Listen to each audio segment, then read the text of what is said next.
Just a Jolt here. This is a quick review of the Incisor. That's what this said. Thanks to my jaunt to the Isle of Wight with shady days in the Iron Craigan, I now feel like I'm in a position to give a decent review of this based on something more than just a simple unboxing. After all, you never know quite what something's going to be like until you've taken it out of the box and used it for a few hours, as Hasbro intended. Or as Hasbro didn't quite intend. First things first, it's quite a big blaster really for what it is. And it's also pretty heavy. Even though the front foregrip looks a little bit weird, I actually found it quite comfortable. It does look a bit weird, and at first I was kind of, I'm not going to hold that, but I kind of found that it worked really, really well. The shoulder stock was comfortable too. The detailing and the styling is very funky though. I mean, this is kind of cool. I like the way the trigger's kind of like that. There's lots of sort of organic-y looking funky bits. 10 elites, fired at the Alien Menace.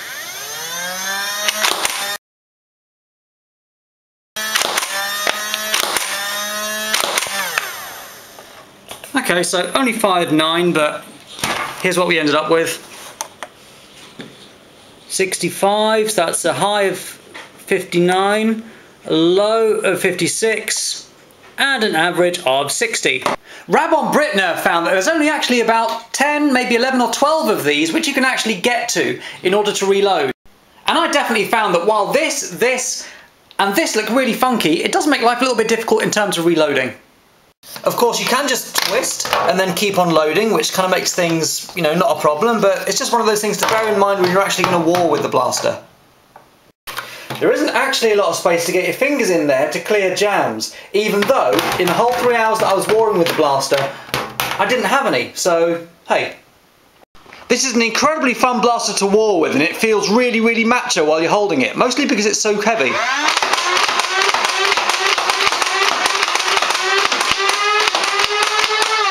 One issue that we did come up against with is that when you want to fire the blaster quickly,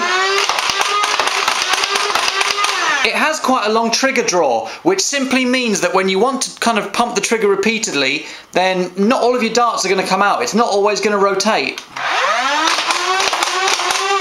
I don't know whether the trigger draw thing kind of comes out in this video, but just believe me, take my word for it.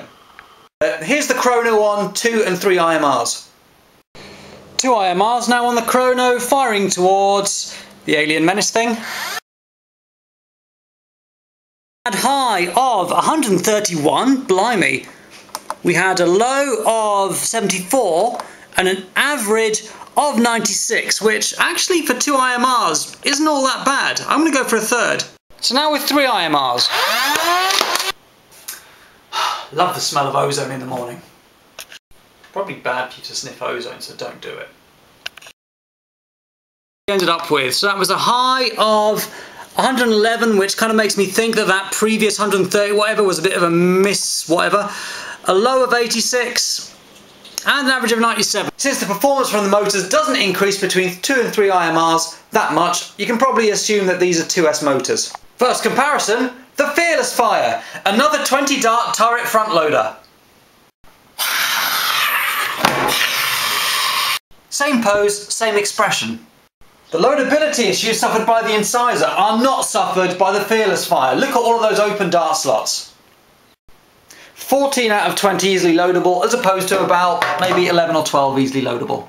As a right-handed nerfer, I would have to load darts here, and holding this with my right hand and then firing, you can see that I'd have to kind of lean over the blaster to load it in there.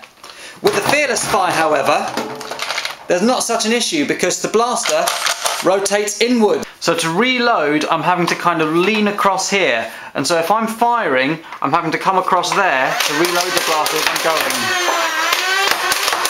And then when I do reload, there is a slight delay between you loading the dart and then the dart actually being where it needs to be to fire, which you can mitigate simply by twisting the drum.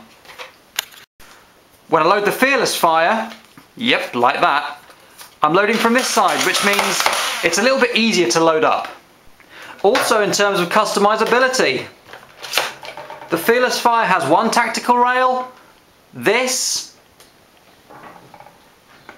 Hasbro duct tape.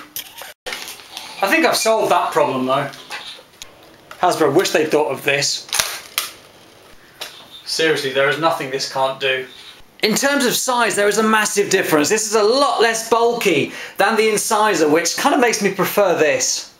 Funnily enough, I do find the grip on this one a bit more comfortable than on that one, simply because that's designed for a smaller, more feminine hand. And even though it's not technically a flywheel blaster, there's still one more in the Swarmfire. In terms of loadability, it might seem like this one's kind of, more simple than either of these, but actually it still has similar issues to the Incisor in that I have to reload it from this side. Although it is tremendous fun to fire and it's fully automatic, which is a definite plus.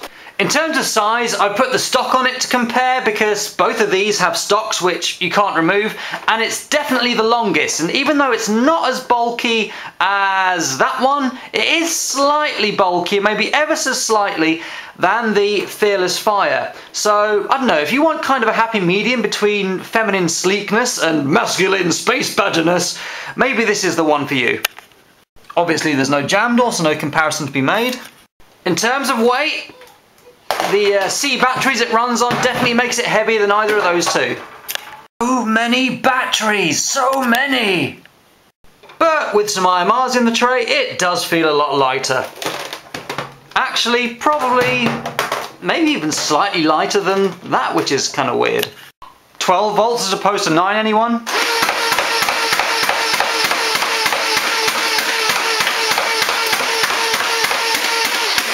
Phenomenal blaster.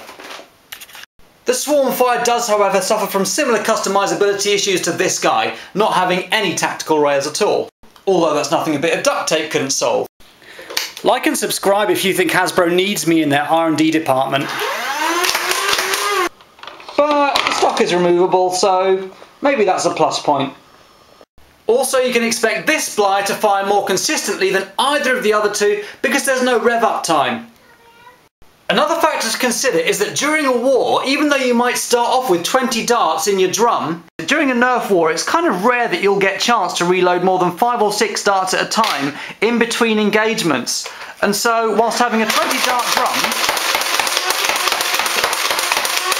and being able to splurge is useful, I'm not convinced that it's more useful having a larger capacity blaster than a smaller capacity blaster. If you're reloading 5 or 6 darts at a time, then why not just reload it into something that's smaller and more manoeuvrable?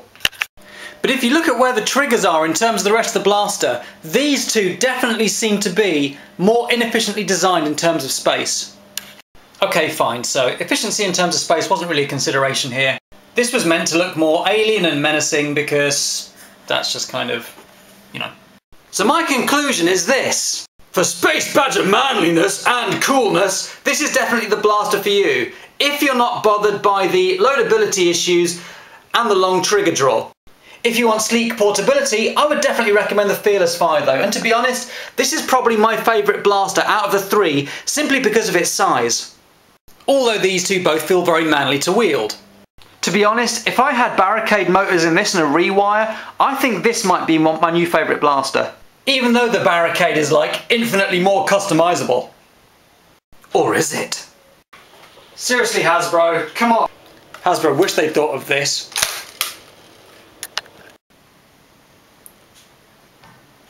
Granted, her brain isn't lighting up and flashing, but is that just like the standard Hasbro pose or what?